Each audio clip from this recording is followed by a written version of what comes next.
than, for example, fostering a culture of peace.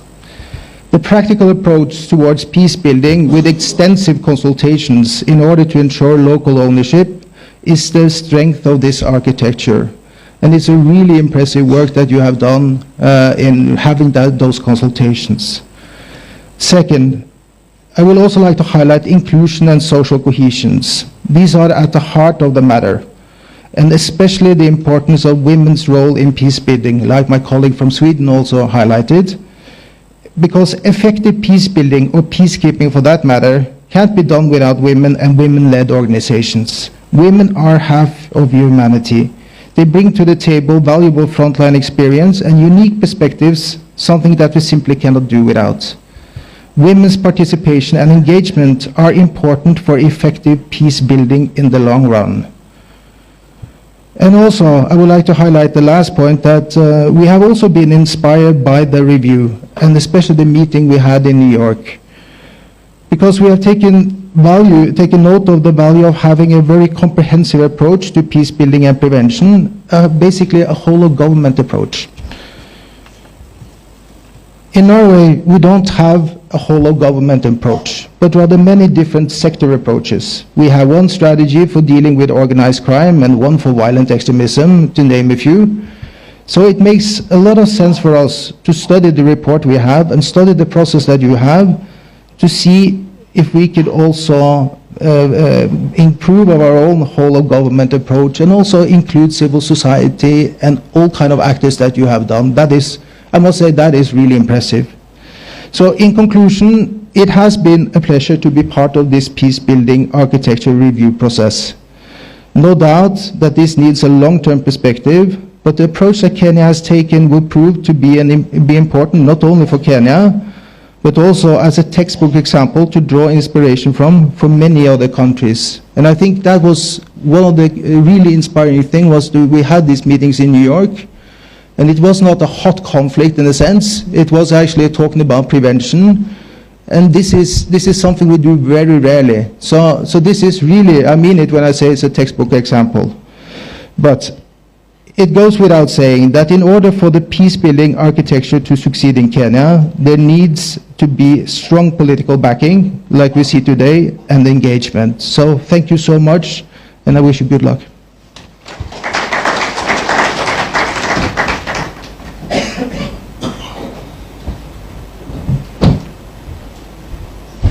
Another round of applause to His Excellency. Now let me invite the Archbishop of the Anglican Church, Olesapit, to make a few remarks, and then I'll invite the next speaker. Welcome.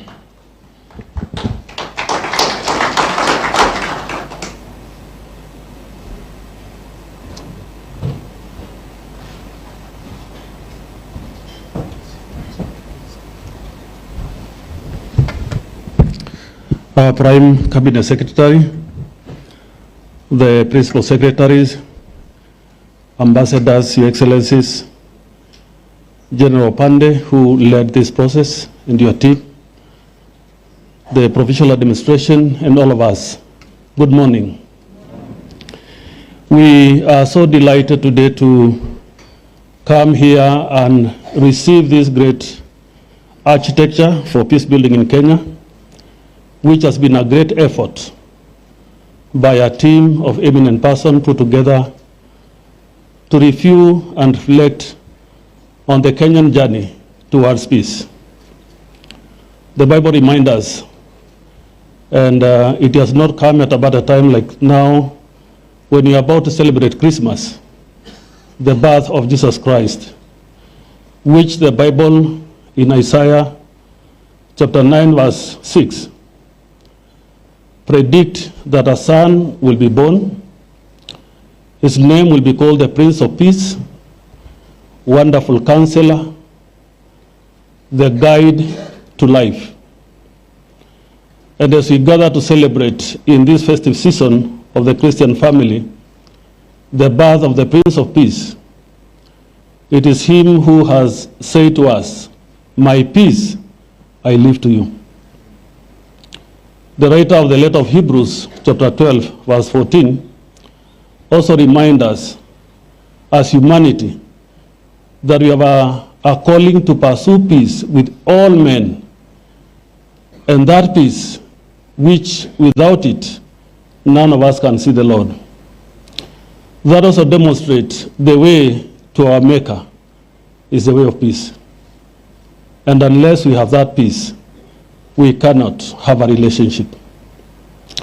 Peace building, and I have seen in the 4 pillars, is all about relationship building. It has to be anchored to what connects us as society. It has to be anchored to the heart and to the mind. That we must understand that my peace is your peace. And my peace and your peace become our community peace. My community peace and the other community peace become our peace. And we all put our peace together. We will have a peaceful Kenya, a nation we shall all be proud of, a country that we shall drive. For without peace, there will be no development. Without peace, there will be no future for our children. Without peace, there will be no hope, even for us who believe in eternity, of entering into eternal life. For conflict breed sin, and sin annihilates us from the presence of God. So mine today is to say a big thank you for the team. As a church, we have been involved in Baringo, in peace building. We have been involved in Narok, especially the western part of it. And we have teamed up with many other actors in this pursuit of peace. May God bless us as we continue to journey in this endeavor to make our community life engaging and relational. For without genuine relationships, we cannot be a people. So later when we come to close with a prayer and bless this document, we will speak God's blessings to this nation, that the peace of this nation become the peace of the neighborhood and the region of the Horn of Africa.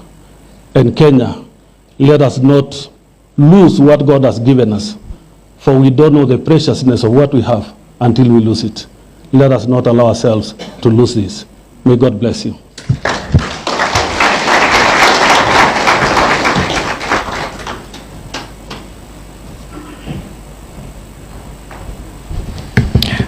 Another round of applause to the Archbishop.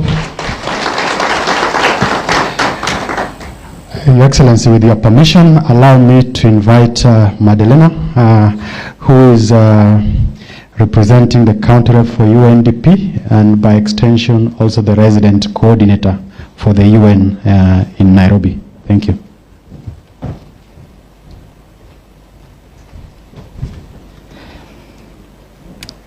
The Prime Cabinet Secretary, NCS, Interior and National Administration, Honorable Musalia Mudavadi, the Principal Secretary, State Department of Interior and National Security, Dr. Raymond Omolo, Excellencies, Ambassadors present here, representative of the IPA, led by the Able General, and all members of the Interreligious Council of Kenya, ladies and gentlemen, good morning. On behalf of the resident coordinator in Kenya, and on behalf of the UNDP representative, both who couldn't be here this morning and they send their apologies, I want to congratulate the government of Kenya for conducting such a comprehensive review of its peace building architecture and now this launch. Kenya is indeed the first UN member state to do so, and this is a testament to the country's commitment to conflict prevention and sustaining peace. I thank the government of Norway and Sweden for providing financial support for this review. Their support demonstrates their commitment to multilateral action for prevention, peace building, and sustaining peace. I would also like to recognize the role played by the over 10,800 Kenyans from various sectors of society who participated in this review, led by the independent panel of advisors. The IPA oversaw an inclusive, representative, and independent process that ensured no one was left behind in this consultative process. In carrying out this review, Your Excellency, Kenya has demonstrated practical ways of investing in national prevention capacities and infrastructure for peace. Indeed, the UN Secretary General in his Agenda for Peace calls for a renewed commitment for prevention that takes a whole of government and a whole of society approaches grounded in sustainable development that leaves no one behind. The 34 recommendations of this report made by the IPA are robust and intended to address the different drivers and enablers of conflicts, of violence on conflict in Kenya. The IPA, as was presented by Mr. Mokhtar, presented strategies and risks that Kenya, with support from the UN and other stakeholders, can begin to address. Your Excellency, ladies and gentlemen, the Pact for the Future, agreed to by the UN member states during the UNGA, emphasizes that member states bear primary responsibility for preventing conflict and building peace in their own countries. It also calls on member states to increasingly involve youth and women in decision-making at all levels. This is indeed key to building trust and repairing broken social contract. Your Excellency, as the honorable leader from the church just mentioned, Kenya indeed for the UN and for UNDP is a beacon of stability in the region. I personally come from South Sudan, and the agreement for South Sudan was negotiated and signed in Kenya. The region looks to Kenya for stability, the region looks to Kenya for strength, and the region looks to Kenya for leading and ensuring the development is carried forward. On behalf of UNDP and behalf of the UN in Kenya, we commit our support under the leadership of Government of Kenya and support of the development community and the civil society to help Kenya in implementing the recommendations of this report. Thank you very much.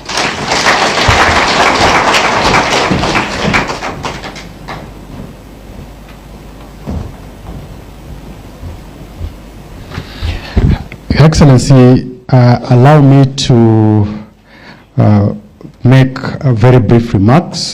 First is to appreciate this team of eminent Kenyans led by General Opande, Mama Shamsha.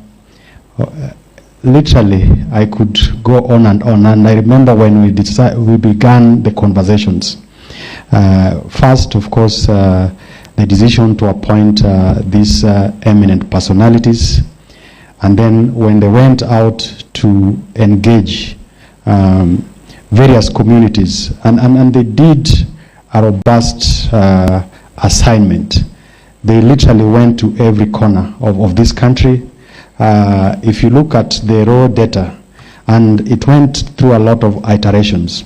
I remember on occasions we'd have early morning meetings just to look at what they were picking up. And in those engagements, there are very strong views on a number of things. I remember at one point I was trying to push back on certain things. But at the end of the day, I really appreciated their level of engagement and independence and genuineness to try and help this country move forward. When we were doing this review, it was undertaken in a period where we were enjoying peace as a country. And I remember when the presentation was made to His Excellency the President, he was very impressed with the work that the team had done. But I remember him challenging them further to look into certain aspects of it, particularly the political question on how we can be able to still have and entertain varying political views and keep the country peaceful. Then we were out there showcasing what the country had done. We went to the UN and together with Norway and Sweden, again, these are very exceptional countries, not just because they are from the West, But there's so much that they've done, and there's so much that as the entirety of humanity, we look up to these two countries. But then they are also able to put in resources to enable this work to be undertaken. Initially, we had intended to launch this before March. Then we moved it to June. And when we were about to launch it, then whatever happened, happened, and we were all in this country.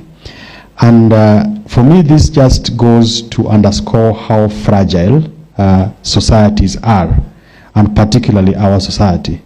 That on the backdrop of celebrating that we were undertaking this exercise when we were peaceful, a few weeks later, things really degenerated.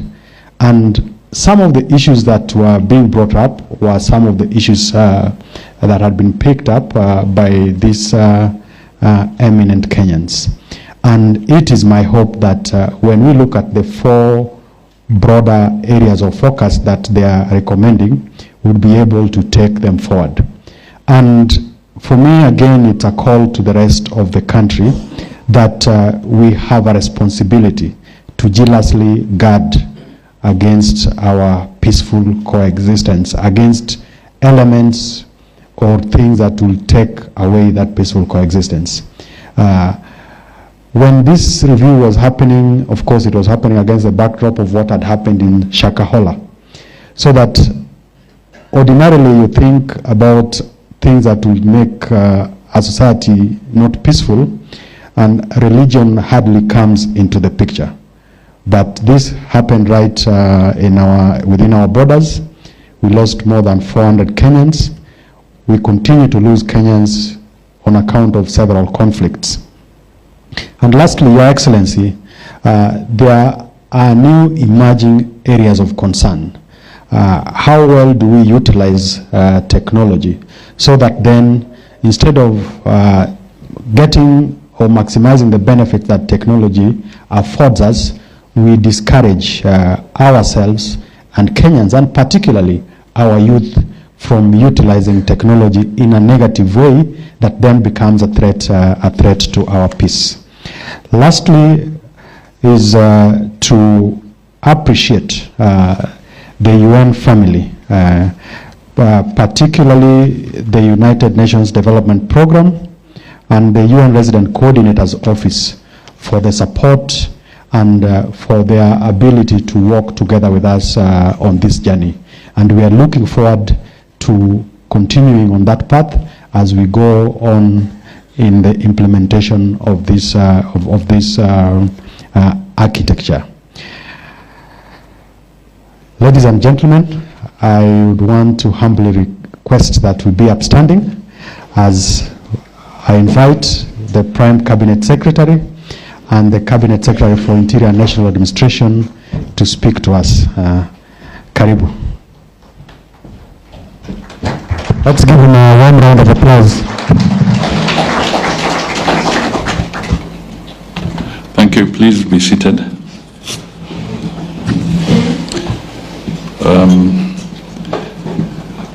Dr. Raymond Omolo, Principal Secretary for Internal Security and National Administration, members of the National Steering Committee on Peacebuilding and Conflict Management, members of the Independent Panel of Advisors, representatives of Sweden, Norway, and the United Nations Resident Coordinator's Office, and the United Nations Development Program, Archbishop Olesapit, other stakeholders and partners, distinguished guests, ladies and gentlemen, good morning. I am delighted to join you during this significant event for the launch of the Peacebuilding Architecture Review Report. On behalf of the government, I wish to thank the Independent Panel of Advisors, chaired by General Opande, the United Nations and embassies of Norway, Sweden, and other partners who have worked tirelessly to conduct this review and prepare the report. The findings and recommendations from the review process resonate with the challenges we face in sustaining and deepening peace in Kenya. Let us acknowledge this team of patriotic Kenyans who are committed to ensuring our country and our people enjoy peace and stability. Deepening and sustaining peace is a top priority of our government. Peace is an important precondition for us to achieve socio-economic transformation anchored on the bottom-up transformation agenda priorities and the Kenya Vision 2030. The moment is here for us, individually and collectively, to articulate a new national agenda for peace, to enhance shared prosperity among all communities across the country. And while we face these complex challenges from time to time, such deep self-reflections are important for ensuring we remain resilient as we build a more prosperous country. The recommendations of this report provide an opportunity for us to engage constructively on the issues that our young people have raised in recent months. It offers a new opportunity for us to strengthen our peace-building institutional arrangements. Implementation of the recommendations of this report will be a great first step in demonstrating that the government is listening and responding to the voices of the people. I have therefore requested PS Omolo to spearhead the implementation process, including constituting a broad-based team that will ensure no one is left behind in this great initiative. This process will demonstrate our resolve to deal with the escalating digital threats to our peace, which are manifested in information manipulation, online toxic content, fake news, and incitement. This should be prioritized in the implementation process. I'm well aware that peace-building work requires enhanced funding from the government and partners in this ecosystem. Let me reaffirm the government's commitment to enhance funding for this initiative, even as we appreciate the resource constraints that we face. Let me conclude by acknowledging all our partners, and I will repeat, including the United Nations, Sweden, and Norway. Your technical and financial support, including helping us to set up a peace-building fund, will strengthen our journey towards a more peaceful country. I also wish to appreciate all the stakeholders that you represent during this forum. Your perspectives will enable us to achieve strong consensus on how the recommendations of this review should be implemented. Ladies and gentlemen, before I formally launch the report, let me just highlight one or two things. First, let me echo the remarks made by the Archbishop that we should never take peace for granted. It is a gift from God.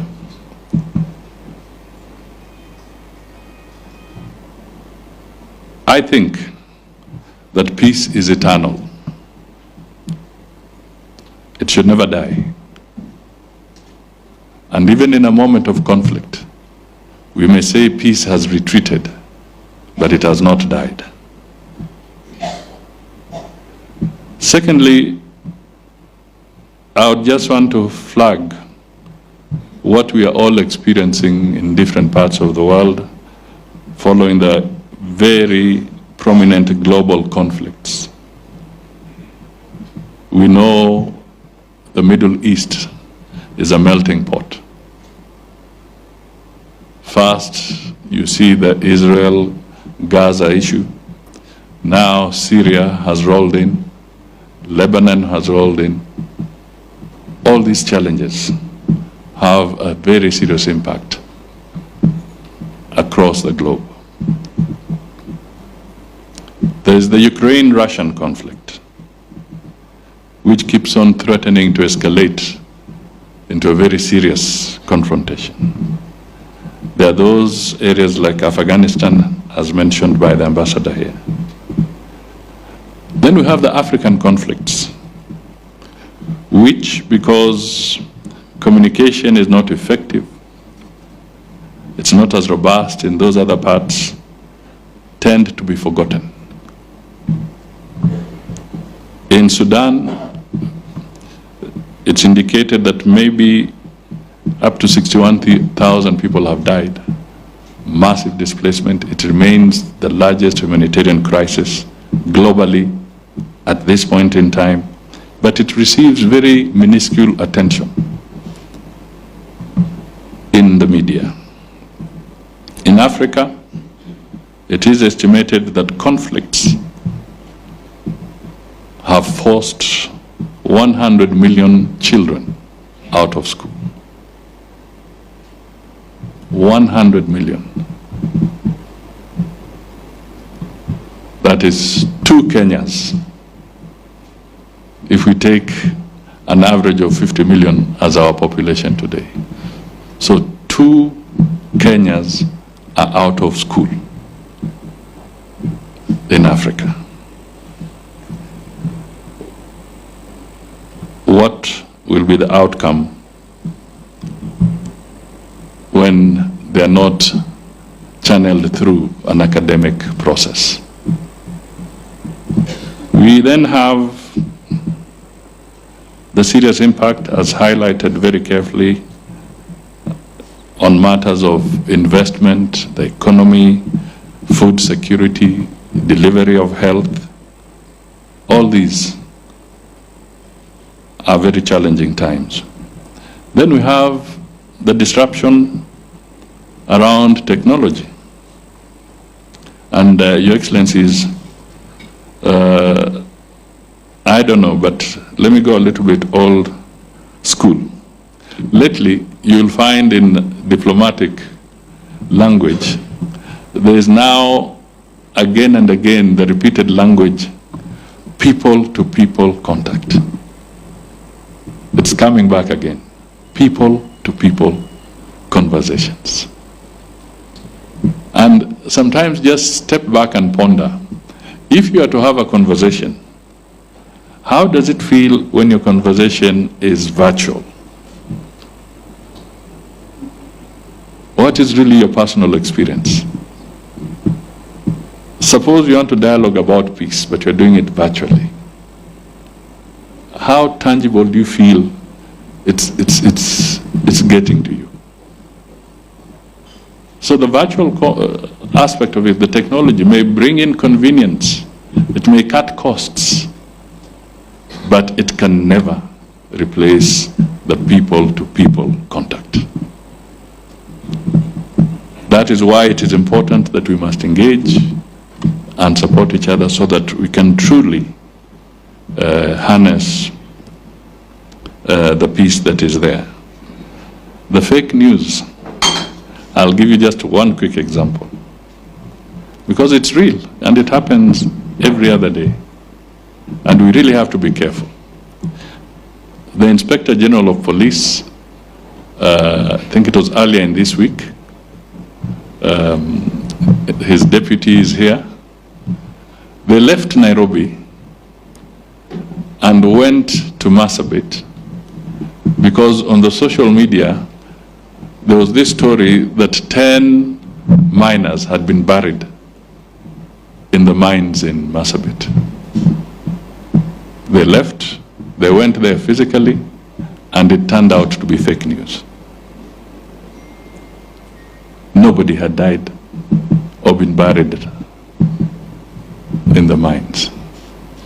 But because somebody is being socially irresponsible, you take away the Inspector General and his team to a place on a wild goose chase, then you vacate them from an area that is needy. That is not responsible. And these are some of the challenges that we all have to acknowledge exist, and we have to deal with them. Different countries are dealing with them differently. The other day I had a conversation with a section of the media, and they were asking, is the government of Kenya surveilling its citizens? Are they trampling on their privacy? Are they interfering into the freedoms? And so I responded and I told them, please look at Article 31 of our Constitution. The whole aspect of privacy, including privacy about your communication, is enshrined in the Constitution.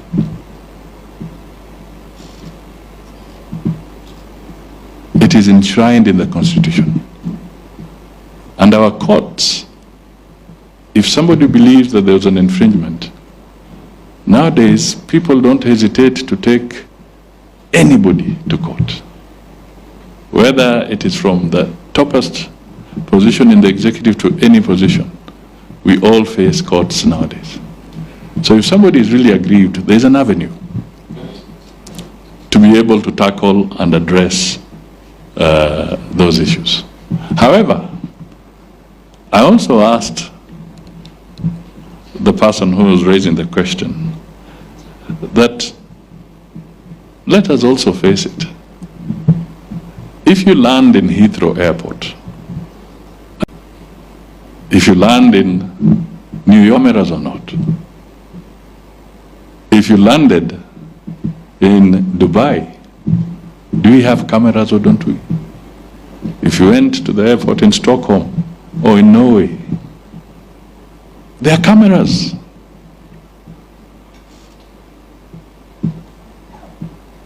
There are cameras. It all depends on what you do with the information you have.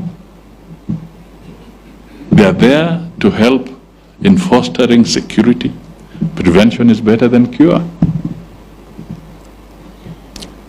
So we need to perhaps reflect on some of these things a little more broadly, so that we do not sometimes create a situation where there is no real issue.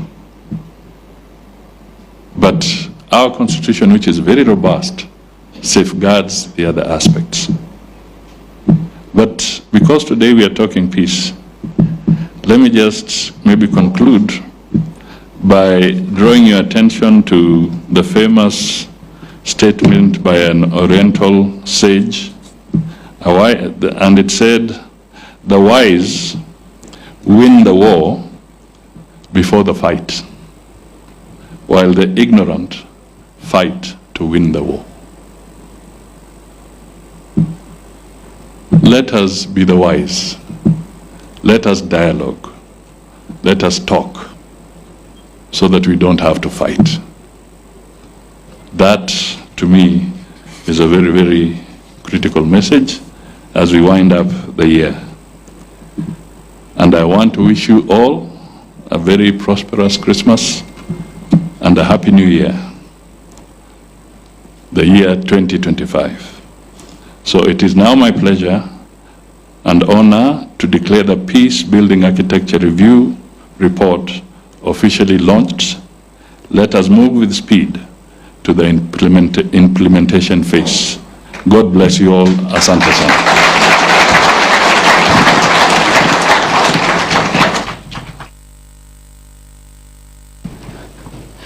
We want to proceed to official launching of the report. Kindly remain seated. Kindly remain seated.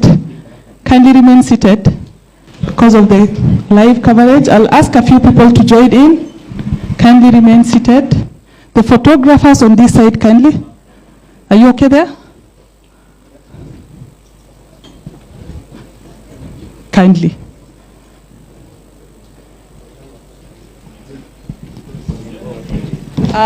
Let us all count. You're breaking the cameras.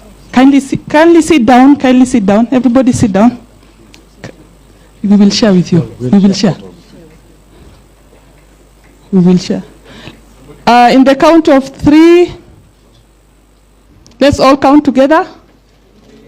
3, 2, 1. Makofi na vigelegele tafadhali.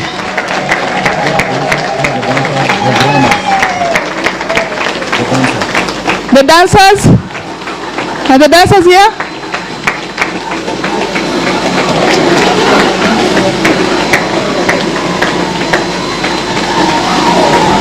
Asanteni sana, asanteni sana. I was hoping you were joining me. Yeah, kindly.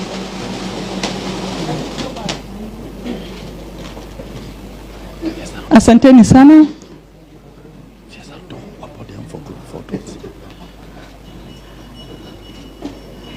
Now we will take group photos, kindly. You can just stand down here, kindly. Yes, here is okay.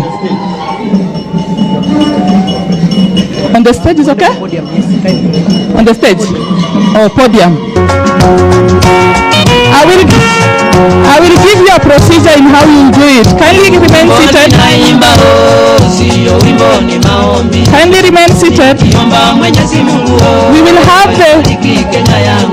Kindly remain seated. We will have the cabinet secretary, the prime cabinet secretary, the PS, the secretary Peacebuilding, the representative of UN, ambassadors present, the IPS, representative of IPA,